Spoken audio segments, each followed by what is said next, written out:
ulizibulo Tata uNdlovu. Why do we know ukuthi ngomhla wokugcina sizovuka noma sifile? Why?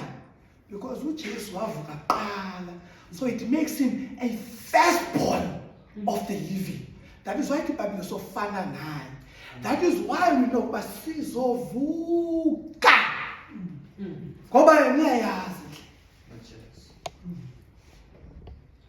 It's not a made up story. Wafa wafela thina. Wavuka wavukela thina. In other words, ukufa kwakhe kwakuthatha indawo yakho yokufa naphakade. Wayifela la emva kwathini wathi wavuka. Ukuvuka kwakhe kuthini? Kuvukela ubomi phakade.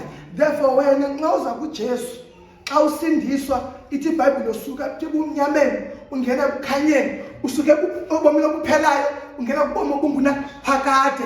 Therefore that's why iBhayibheli ithi abo balele enkosini, the sleep of death, one day bazovuswa. Iqiniso lithi inyama negazi will not inherit the kingdom of God, but umoya. Lento sisenze ngumoya wakho, but lo moya usenyameni yakho, but le nyama is disobedient, amfuni uNkulunkulu.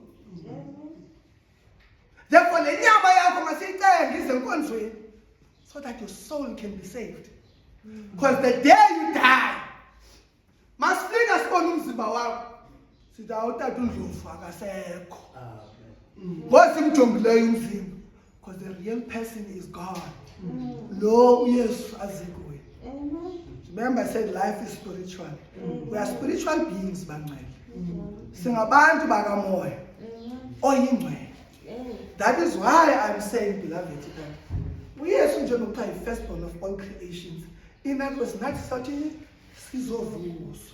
That is why uYesu sithi elowo nalowo ofuna ukundilandela, let them carry their own cross. Ofuna ukundilandela makathathe ntoni?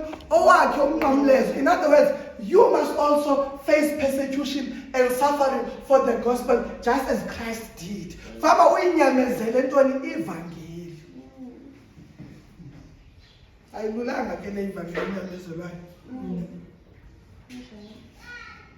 Phinde izothi he is the substitute for our sins. In other words,